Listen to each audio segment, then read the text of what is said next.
শুকরিয়া মনকে প্রশান্ত করে, কারণ কৃতজ্ঞতা আমাদের অভাব নয়, প্রাপ্তির দিকে তাকাতে শেখায়। যেখানে অভিযোগ থামে, সেখানেই শান্তির শুরু। আপনার জীবনে যা কিছু আছে, স্বাস্থ্য, সময়, পরিবার, সামান্য সুযোগ, সবই আল্লাহর দেওয়া এক একটি নিয়ামত। এগুলো ভাবলে মন হালকা হয়। একটু থামুন, কাগজে লিখুন, আজ আমার কি আছে। হয়তো বেশি নয়, কিন্তু শূন্যও নয়। এগুলো প্রযুক্তি শক্তি দেয়। আপনি হয়তো ভালো করে কথা বলতে পারেন, কাউকে সাহস দিতে পারেন, কাজ শিখতে পারেন। নিজের সক্ষমতাকে ছোট করে দেখবেন না।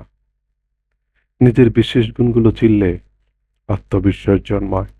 আপনি আলাদা, কারণ আপনার ভেতরে এমন কিছু আছে যা অন্য কারো নেই।